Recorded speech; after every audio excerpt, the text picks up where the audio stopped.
Okay guys, this is Rhonda Caudell with Endless Legacy. I'm here today with my new friend, Robert McPhee. We've been together in California at a training session.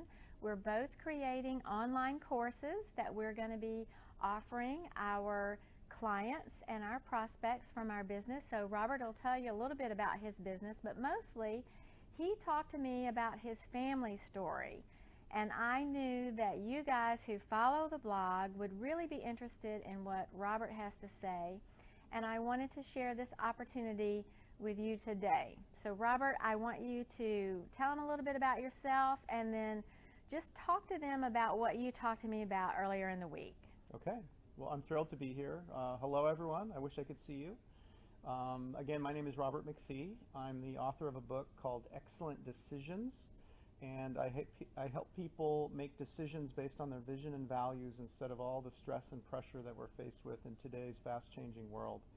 And I've done work with companies, I've done work with individuals, I'm currently doing some work with schools, and I'm really zeroing in and focusing at this conference that we're at here on putting together work that's designed for parents and families to help young people make those kinds of decisions that really work well for them. So that's how we connected. And when I heard about Rhonda's work, I was just so touched, and I mean personally touched, because my own father has been dealing with an issue with some very serious dementia. And the last time that I visited him, there really wasn't much left.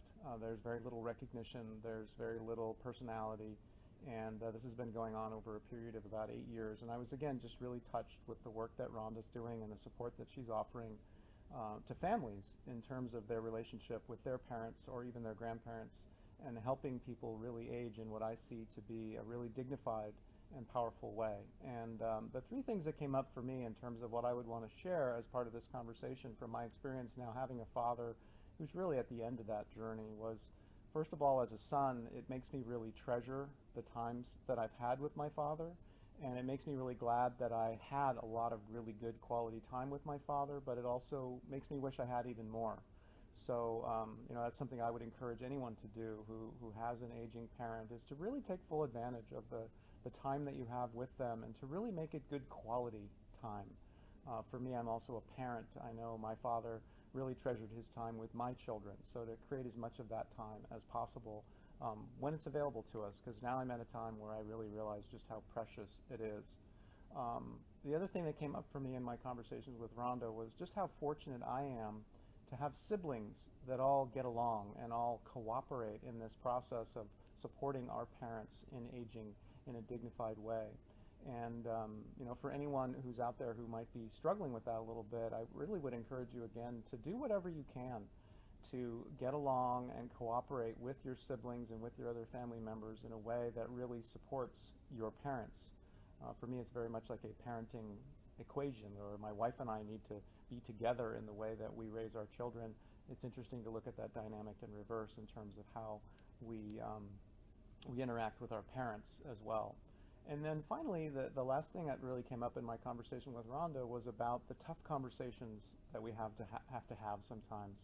And with my father, his dementia has been progressing over a period of about 8 years.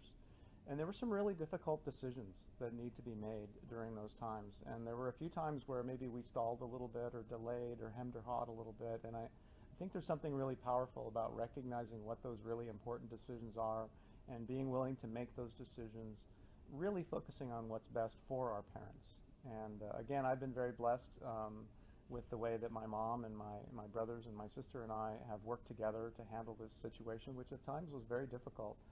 In a way that we can look back on and be really pleased with. Again, I commend you for the work that you're doing, and for all of you in the community. I'm thrilled to meet you virtually, and hopefully seeing it from my perspective of someone who's at the end of that 8-year journey that maybe you're closer to the beginning of. Hopefully what I've been able to share today is helpful. Robert, thanks so much for taking this time. I know that this is going to mean a lot to our audience out there and the people who are struggling with what to do with mom and dad and not being able to have the conversations in a productive way that moves them forward. And I blog about that a lot and teach about it a lot, but it's really good to have it from a different perspective, and I'm really glad that we were able to meet at this training. I will post Robert's website on the blog as well, so if you guys want to connect with him, feel free to do so. I'm sure he would love that. And thanks for tuning in. She didn't even ask me that. Thanks for tuning in.